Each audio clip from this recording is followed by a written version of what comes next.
Buenos días, tardes o noches. Bienvenidos a Pepperstein 77. 4 de noviembre de 1922. Un grupo de exploradores británicos y egipcios, comandado por el arqueólogo Howard Carter, se encuentran con los primeros escalones que conducen a una puerta sellada en el Valle de los Reyes de Egipto. Veo cosas maravillosas. Estas fueron las 3 famosas y únicas palabras pronunciadas por el explorador al abrirla y descubrir los sellos inalterados de la necrópolis real del periodo del Nuevo Reino del Antiguo Egipto, entre los años 1539 y 1075 a.C. 22 días más tarde, avisó al aristócrata inglés que financió la expedición, Lord Carnarvon, para que ambos fueran los 2 primeros hombres en entrar a la cámara que custodiaba los cuerpos de los faraones de la dinastía XVIII por primera vez en 3300 años. El 20 de marzo del año siguiente, tras un exhaustivo trabajo de excavaciones, Carter consigue llegar hasta la cámara interior, en la que se halla el sarcófago de Tutankamón. Pero no es hasta el 8 de noviembre, cuando terminaron por extraer todos los objetos de poder enterrados en el lugar, junto a la momia. En una cámara insólitamente pequeña para alguien de su rango, se encontraron 5.398 objetos, incluyendo su majestuoso ataúd de oro, una impresionante máscara mortuoria dorada, troncos, arcos, trompetas, cofres, collas, vino, comida, sandalias, ropa de lino y una daga hecha de un material bastante insólito. Era de hierro de un meteorito. Carter pasó una década catalogando los objetos con los que el faraón debía viajar al más allá. Si el faraón, que reinó de los 9 a los 18 años, es tan famoso, no es porque fuera un gran rey que digamos, sino porque su tumba está entre las mejores conservadas, tal como lo escribió el reconocido escritor John Manchip. El faraón, que en vida fue uno de los menos apreciados en Egipto, en muerte se hizo el más famoso. A su fama también contribuyó el hecho de que después del hallazgo de la tumba, algunos de los descubridores comenzaron a morir en extrañas circunstancias. En poco tiempo, comenzó a hablarse de la maldición de Tutankamón. Estaba el faraón vengándose desde el más allá de aquellos hombres que habían osado perturbar su estrecho descanso. ¿Habían los investigadores liberado un poder dormido durante milenios? Tal como escribe el microbiólogo Raúl Rivas en su libro La maldición de Tutankamón y otras historias de microbiología, la explicación puede pasar por unos diminutos seres, efectivamente, dormidos durante milenios. Pocos meses después de la apertura de la Cámara Real, sucedieron una serie de defunciones en circunstancias realmente extrañas, de personas vinculadas a la exhumación de la tumba, escribe Rivas. Estos acontecimientos avivaron la imaginación de la prensa, que transmitió la idea de que los extraños fallecimientos eran consecuencia de la profanación de la tumba, es decir, una maldición. Aparte de la prensa, el rumor corrió como la pólvora entre lectores inclinados al esoterismo. Personalidades como Sir Arthur Conan Doyle contribuyeron a propagar la creencia de que, efectivamente, una terrible maldición venía del más allá y estaba aniquilando uno por uno a todos los profanadores. Sorprendentemente, los periódicos ingleses llegaron a atribuir hasta 30 decesos a la maldición del faraón. Entre ellos, destaca la del propio Lord Carnarvon, el ya mencionado financiador de la expedición. El aristócrata perdió la vida a causa de una neumonía en el Hotel Continental Savoy, en el Cairo, el 5 de abril de 1923, tan solo 4 meses posteriores al descubrimiento y apertura de la tumba. Lista de decesos. Después, llegaron los fallecimientos de otras personas que habían profanado la tumba o que simplemente habían participado en las excavaciones del faraón. En septiembre de 1923 falleció el hermano de Carnarvon, Aubrey Hertby, y, más tarde, Sir Archibald Douglas Reid, que había sido el encargado de radiografiar la momia.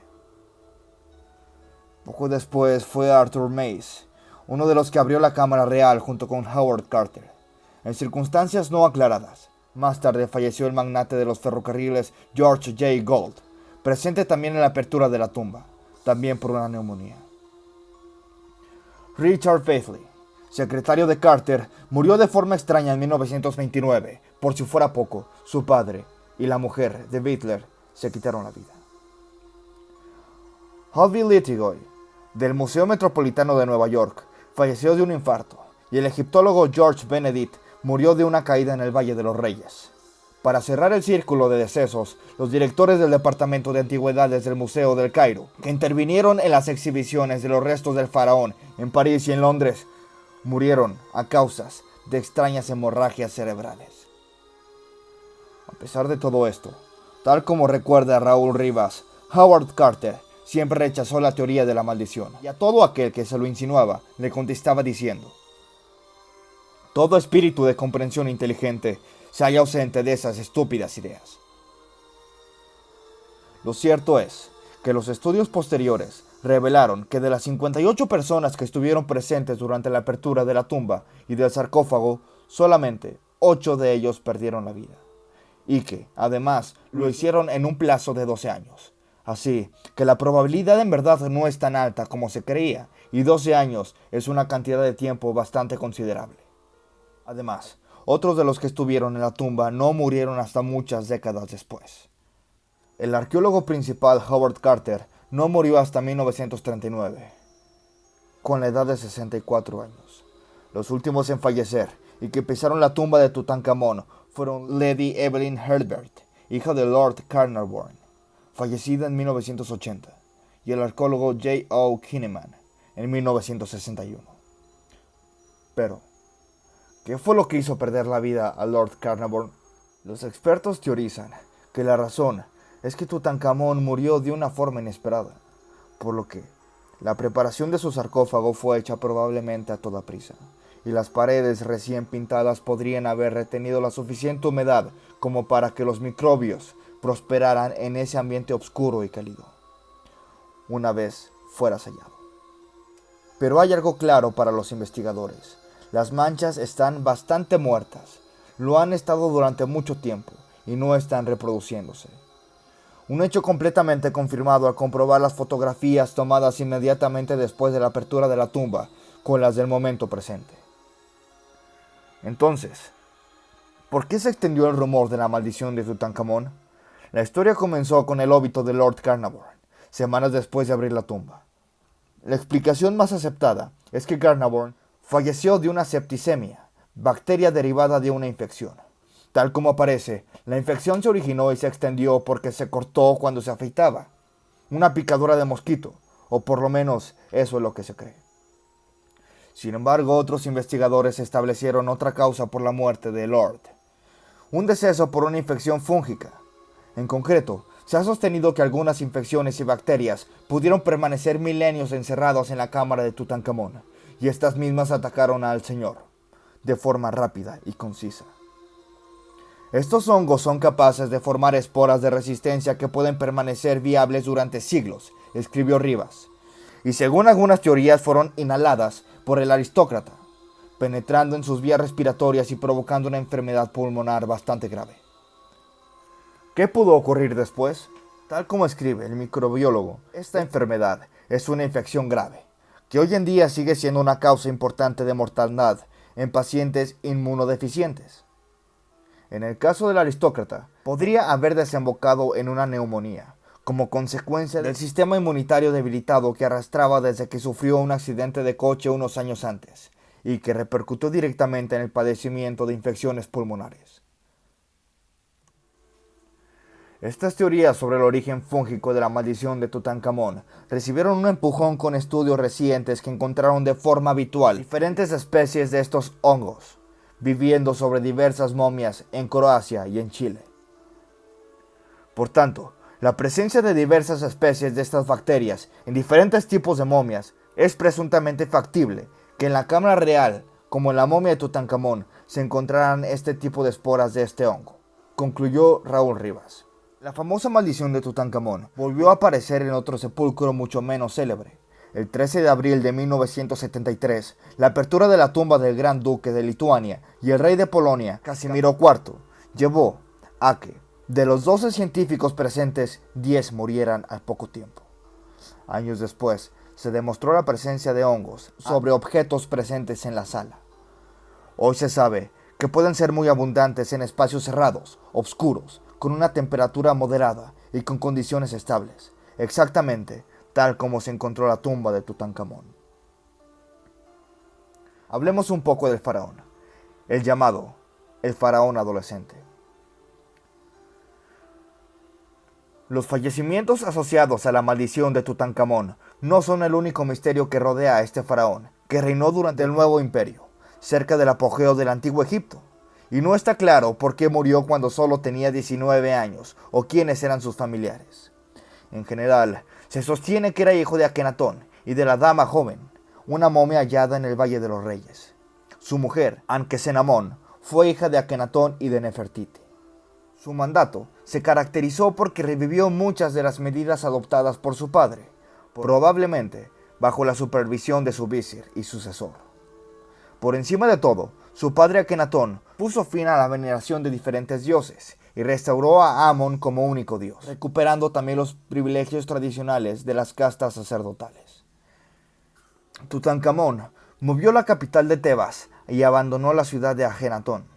Para resaltar su cambio religioso, su nombre pasó de ser Tutankatón a Tutankamón. Además, dedicó muchos templos a esta divinidad, sobre todo en Karnak.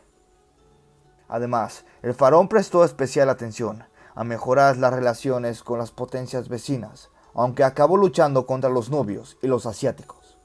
Por eso, probablemente fue enterrado con una armadura de escamas de cuero y con varios arcos, escoliosis, cojera y enfermedades genéricas.